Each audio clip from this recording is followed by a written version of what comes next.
Dear students, आज हम BA third year की इस कक्षा में पेपर फर्स्ट से मीडियन मध्यिका का अध्ययन प्रारंभ करते हैं।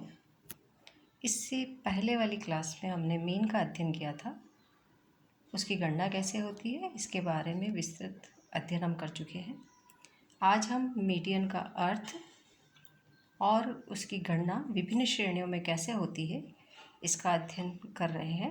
सबसे पहले आज हम समझते हैं मीडियन का अर्थ क्या होता है, मध्यिका का अर्थ क्या है।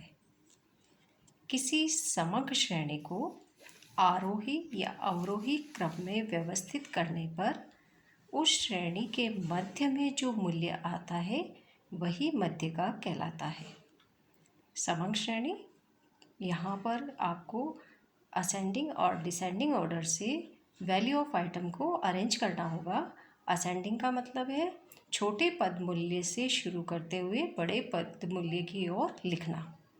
अवरोही का मतलब होता है बड़े पद मूल्य से शुरू करते हुए छोटे पद मूल्य की ओर व्यवस्थित करना। तो सबसे पहले हम डेटा का यहाँ पर अरेंजमेंट करेंगे, उसके बाद हम मीडियन को निकालेंगे। मीडियन को एम से बताया जाता है। प्रोफेसर कॉर्नर के शब्दों में मध्यिका समग्र श्रेणी का वह पद मूल्य है जो समूह को दो समान भागों में इस प्रकार विभक्त करता है कि एक भाग में समस्त मूल्य मध्यिका से अधिक और दूसरे भाग में समस्त मूल्य उससे कम हो। हम एक उदाहरण देखेंगे अभी यहाँ पर, जिसमें 5 विद्यार्थियों के प्राप्तांक दिए गए हैं और उसका मीडियन यहाँ पर 18 बताया जा रहा है। 11, 15, 18, 25 और 32। तो यहाँ पर हम देखते हैं कि 18 तीसरे क्रम का अंक है जो बिल्कुल मध्य में स्थित है।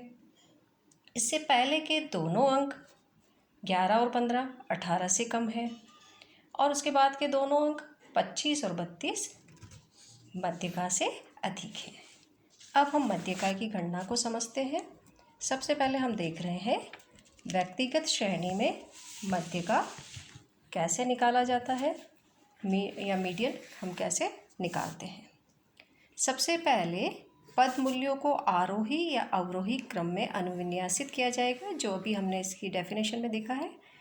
दोनों क्रमों में केंद्र बिंदु एक ही होता है, मतलब इससे सेंट्रल पॉइंट चाहे हम असेंडिंग करें या डिसेंडिंग करें एक ही आएगा। मूल्यों की क्रम संख्याएं भी साथ साथ लिख देनी चाहिए। जब हम इनका अरेंजमेंट करें तो क्रम संख्या हमें साथ में डाल देनी चाहिए। क्रमबद्ध करने के बाद हमें निम्न सूत्र का प्रयोग करना चाहिए। m = size of n+1 divided by 2 the item. यहाँ पर जो m है वो मीडियन को बताएगा और n या नंबर ऑफ आइटम्स पदों की संख्या को बताएगा। कहने का मतलब है हमें पदों की संख्या में को लिखकर उसमें 1 जोड़कर 2 से विभाजित करना है। इस सूत्र के द्वारा हमें मध्यिका मूल्य ज्ञात नहीं होता, बल्कि मध्यिका संख्या ज्ञात होती है। मिडिल आइटम और मीडियन नंबर ज्ञात हो जाता है। इस क्रम संख्या का पद मूल्य ही वास्तव में मध्यिका मूल्य होता है। कहने का मतलब है कि ये जो मीडियन नंबर आएगा इसको हम क्रम संख्या से उसके सामने जो पद मूल्य है वो हमारा क्या होगा, मीडियन होगा।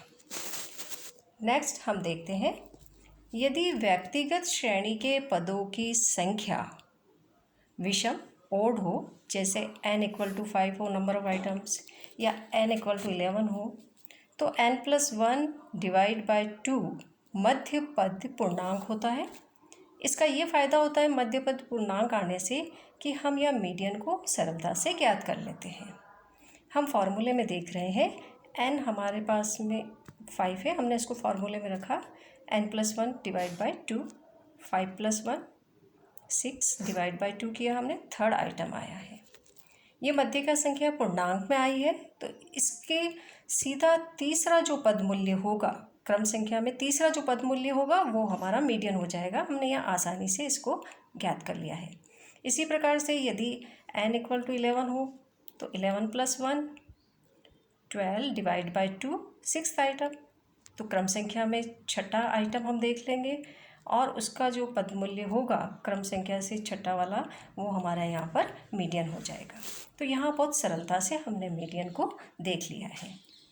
यदि व्यक्तिगत श्रेणी के पदों की संख्या इवन सम हो अर्थात 2 से विभाज्य है, जैसे n = 8 या n = 12, तो सूत्र द्वारा n+1 / 2 ज्ञात होने वाली क्रम संख्या पूर्णांक नहीं होगी।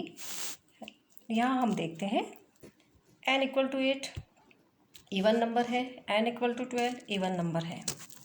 8 + 1 किया 9, 2 से डिवाइड किया 4.5 आइटम आया है हमारे पास। और इधर हमने 12 + 1 / 2 किया है 13 / 2, तो 6.5 आइटम आया है। ऐसी कंडीशन में थोड़ा सा मीडियन निकालने में हमें अलग प्रोसीजर में जाना पड़ेगा। ऊपर तो हमें पूर्णांक में मिल गया था, तो हमने फटाफट सीरीज़ में देख लिया कि तीसरे नंबर का जो पदमूल्य है वो हमारा मीडियन है और छठे नंबर का जो पदमूल्य है वो हमारा मीडियन है। यहाँ पर मीडियन को प्राप्त करने के लिए हमें जो 4.5वें पद का जो आकार है उसको चौथे पद का आकार और 5वें पद के आकार की वैल्यू को जोड़कर उसमें 2 का भाग देना पड़ेगा।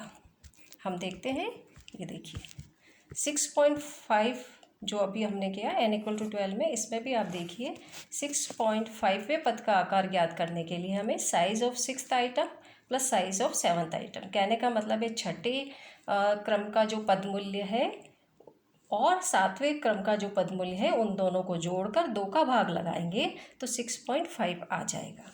इसी प्रकार ऊपर भी हमने देखा 4.5वें पद का आकार का ज्ञात करने के लिए चौथे पद का आकार, उसकी वैल्यू और 5वें पद का आकार लेंगे, उन दोनों को जोड़ेंगे और 2 से विभाजित कर देंगे, तो हमारे पास में 4.5वें पद का आकार प्राप्त हो जाएगा। इस प्रकार से यहाँ पर हमें मीडियन प्राप्त हुआ।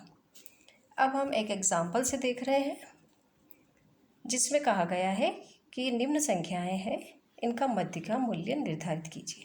सबसे पहले जैसे कि हमें पता है, हमें इस समंग श्रेणी को व्यवस्थित करना होगा, यानी कि हमें इसको या तो असेंडिंग या डिसेंडिंग ऑर्डर से जमाना होगा। हम इसको असेंडिंग क्रम में अनुविन्यासित कर रहे हैं, है ना। सबसे पहले आप देखिए जो सीरीज़ है वो 10, 15, 20, 23 इस तरह से लिखी हुई है। अब हमें चूँकि आरोही करना है, असेंडिंग करना है, तो छोटे पदमूल्य से लिखते हुए बड़े पदमूल्य की ओर जाएंगे। सबसे पहले जो छोटा पदमूल्य है वो 10 है, तो हमने 10 लिख दिया है। दूसरा उससे बड़ा जो पदमूल्य है वो 15 है, तो 15 लिखा है हमने। उसके बाद में हमने 20, उसके बाद में 23, 25, 27, 28, 29, 40 इस तरह से छोटे पदमूल्य से स्टार्ट करते हुए हमने बड़े पदमूल्य की ओर इसको अरेंज कर दिया। उसके बाद में चूँकि यहाँ पर जो फॉर्मूले में हमें पदों की संख्या चाहिए, तो हमने सीरियल नंबर जो है उनको ऐड कर लिया है। हमारे पास में 9 है। फॉर्मूला जो हमारा है उसमें हम अब इसको वैल्यू रख रहे हैं n+1 / 2, तो हमने 10/2 किया है। 5th आइटम आया है। अब ये जो 5th आइटम आया है ये मध्य का मूल्य है। इसको हम सीरियल में देखिए 5th नंबर पर आ जाइए आप। सीरियल में देखिए 5th, इसके ठीक सामने वाला पद हमारा मीडियन होगा 25। इसके ठीक सामने वाला पद है वो हमारा मीडियन। इस तरह से यहाँ पर हमने इजीली फाइंड आउट कर लिया, क्योंकि जो हमारा मीडियन नंबर आया था वो पूर्णांक में था, उसको सीधा हमने क्रम संख्या में देखा और उसके सामने वाला जो पद था वो हमारा मीडियन आ गया। वैल्यू ऑफ आइटम वो हमारा मीडियन है। नेक्स्ट हम देखते हैं, नेक्स्ट एग्जाम्पल में भी हमें वही करना है। सबसे पहले डेटा का अरेंजमेंट करना है और वो हमने असेंडिंग किया है। मेरे हिसाब से अभी आपने जस्ट देखा है, फिर भी मैं एक बार वापस रिपीट कर रही हूँ असेंडिंग। सबसे पहले छोटा पदमूल्य 7, 9, 13, 18, 23, 29 इस तरह से हमने जो दी गई क्वेश्चन में सीरीज़ है उसको असेंडिंग कर लिया है, जमा लिया है। सीरियल नंबर जितने पद थे उतना हमारे पास में 10 आ गया है। फॉर्मूले में हम इसको रख रहे हैं 10+1 / 2, 11/2, तो 5.5 आया है हमारे पास। ये जो मध्य का संख्या आई है ये पूर्णांक में नहीं है, तो हमें यहाँ पर इसका पद ज्ञात करने के लिए 5.5 के लिए इससे पहले वाले पद का आकार और इसके बाद वाले पद के आकार को जोड़कर 2 का भाग देना पड़ेगा। तो इसके लिए हम देखेंगे size of fifth item. Serial में देखिए साइज़ ऑफ फिफ्थ आइटम, आप सीरीज़ में देख लीजिए, उसमें 23 है और साइज़ ऑफ सिक्स्थ आइटम 29 है। इन दोनों को हमने ऐड किया तो हमारे पास में 52 आया है और 52 डिवाइड बाई 2 किया तो 26 आया है। इस तरह से 5.5वें पद का आकार हमें 26 प्राप्त हुआ है। ये तो था हमारा इंडिविजुअल सीरीज़ के अंतर्गत मीडियन को फाइंड आउट करना। अब हम देखते हैं डिस्क्रीट सीरीज़ के अंतर्गत मध्यका को कैसे निकाला जाता है। सबसे पहले संचयी आवृत्ति ज्ञात की जाती है। इसके बाद हम निम्न सूत्र द्वारा मध्यका की क्रम संख्या ज्ञात कर ली जाती है। सूत्र वही है जो इंडिविजुअल सीरीज़ में था, बस इसमें इतना सा अंतर है कि यहाँ जो n है, यहाँ पर n आवृत्ति का योग होगा, टोटल फ्रिक्वेंसी से लेना होगा, वहाँ हम सीरियल नंबर से ले रहे थे। मध्यका की क्रम संख्या का मूल्य संचयी आवृत्ति की सहायता से ज्ञात कर लिया जाता है। जिस संचयी आवृत्ति में यह क्रम संख्या प्रथम बार सम्मिलित होती है उसका मूल्य ही मध्यका होता है। इसको भी हम एक एग्जाम्पल से समझते हैं। साइज़ हमें दे रखा है, फ्रीक्वेंसी हमें दे रखी है। सबसे पहले हमें CF बनानी है। क्यूमुलेटिव फ्रीक्वेंसी कैसे बनती है? पहला पद में दूसरे पद को जोड़कर दूसरे पद का क्यूमुलेटिव नंबर 7 + 8 15, 15 में 14, तीसरे पद का फ्रीक्वेंसी मूल्य 15 + 14 29, 29 + 18 47, 47 + 12 59, 59 + 10 69, 69 + 9 78, 78 + 4 82। इस तरह से हमने क्यूमुलेटिव नंबर्स फाइंड आउट करते हुए पूरी क्यूमुलेटिव फ्रीक्वेंसी को बना लिया है, जो हमें दी गई आवृत्ति है उसकी सहायता से। जैसा कि अभी हमने इसके प्रोसीजर में जाना कि यहाँ n का मतलब फ्रीक्वेंसी का कुल योग है, जो फ्रीक्वेंसी का कुल योग 82 है हमारे पास में। हमने इसको ऐड कर लिया है 7 + 8 + 14, इस तरह से फ्रीक्वेंसी का हमने टोटल लगाया है और वो 82 आया है। 82 + 1 किया हमने 83 डिवाइड 2, तो हमारे यहाँ पर जो मीडियन नंबर की प्राप्ति हुई है वो है 41.5। फिफ्थ आइटम हमारे पास आया है। 41.5 आइटम क्यूमुलेटिव नंबर में देखा जाएगा, किस क्यूमुलेटिव नंबर में शामिल है। ऊपर से देखिए 7, 15, 29 और उसके बाद में 47 है। यहाँ पर जो 41.5 आइटम जो है वो क्यूमुलेटिव नंबर 47 में इंक्लूड है, क्योंकि 29 तक जो क्यूमुलेटिव नंबर है वो उसके बाद में जो 30, 31, 32, 34 इस तरह से जो भी नंबर्स चल रहे हैं 46, फिर उसके बाद 47, मतलब कहने का मतलब है 29 के बाद 30 से लगाकर 47 तक जितनी भी इकाइयाँ हैं वो 47 में सम्मिलित है। तो यहाँ पर 41.5 भी इसमें इंक्लूड है। संचयी आवृत्ति में 47 में इंक्लूड है। अब मीडियन कहाँ है? मीडियन ठीक सामने इसका जो साइज ऑफ आइटम है वो 20 है। कहने का मतलब है 41.5 की इकाई संचयी आवृत्ति 47 में शामिल है, तो मध्य का मूल्य संचयी आवृत्ति 47 का पद मूल्य 20 होगा। तो मीडियन हमारा कितना होगा? यहाँ पर 20 होगा। इस प्रकार आज हमने मध्यका की गणना को व्यक्तिगत श्रेणी और डिस्क्रीट सीरीज में समझा। धन्यवाद।